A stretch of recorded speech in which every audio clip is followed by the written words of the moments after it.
আমরা কিন্তু প্রায় সব ব্রাইডদের সাথেই এভাবে হাসি মজা করেই কাজগুলো করে থাকি। আর পেছনে যাকে দেখছো এ হলো আমার এক মামি, ভীষণ ভীষণ প্রিয়, আমাদের ভীষণ কাছের মানুষ। সো যাই হোক, সেখানে দেখা হয়ে গেছে আর এসে আমাকে জড়িয়ে ধরেছে।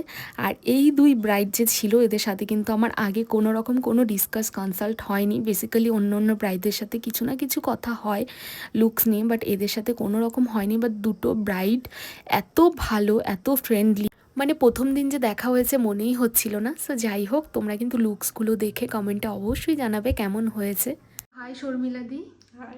সো বলো তোমার কেমন লাগলো আমার কাছে মেকওভার নিয়ে? মানে ভীষণ ভালো লেগেছে, খুব সুন্দর, আমি ভীষণভাবে satisfy. Thank you. Most welcome. তুমি স্যাটিসফাই তো? একদম। তো দিদির মুখে তো শুনেই নিলে দিদির কতটা পছন্দ হয়েছে। আর ওখানে যারা যারা ছিল প্রত্যেকে বলেছে খুব সুন্দর লাগছিল দিদিকে। আর দিদির শরীরটা একটু খারাপ হয়ে গেছিলো, তোমরা ফার্স্টের দিকে দেখলে ভিডিওটাতে, যেহেতু এত বিয়ের প্রেশার থাকে সব কিছু মিলিয়ে একটু ডিহাইড্রেশনের প্রবলেম হয়ে গেছিলো। সো যাই হোক, এই হলো আমার সেকেন্ড ব্রাইড, একদম মা লক্ষ্মী যাকে বলে। সো এই ব্রাইডের মুখেও তোমরা এখন শুনে নিবে কেমন লেগেছে আমার এই ব্রাইডকে। সবাই বলছিল মা লক্ষ্মী লাগছিল। হ্যালো। সো বলো তোমার কেমন লাগলো আমার কাছে মেকওভার নিয়ে? খুব সুন্দর লেগেছে আমার।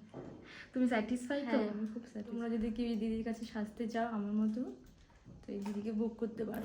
সো এই যে আমার জোড়া ব্রাইড, ওদের একই দিনে একই বাড়িতে দুজনের একই সাথে রিসেপশন ছিল। আমি দুজনকে একটু একসাথে বসিয়ে ক্লিপস নিয়েছি। আমি রিং লাইটটা অফ করে দিয়েছি, যেহেতু শর্মিলাদির আগেই বললাম চোখে একটু প্রবলেম দিচ্ছিল।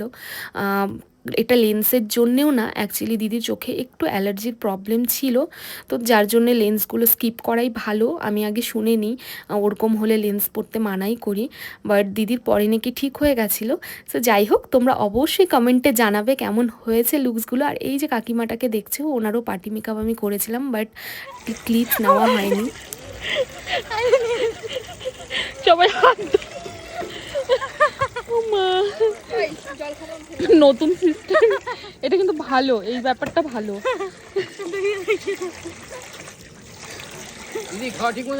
হ্যাঁ হ্যাঁ, খুব ভালো ছিল। তো এই ছিল আমাদের পুরো দিন আর পুরো ব্লগটা তোমাদের সাথে তুলে ধরলাম। আর ওই বাড়ির ফ্যামিলি মেম্বাররা প্রত্যেকে ভীষণ ভালো ছিল, আমাদেরকে টেনে নিয়ে খেতে বসিয়ে দিয়েছে। আমরা কিন্তু বেরিয়ে আসছিলাম, জোর করে নিয়ে গিয়ে মানে বসিয়েছে। তো যাই হোক, কেমন লাগলো তোমাদের পুরো ব্লগটা অবশ্যই জানাবে কমেন্টে। বাই।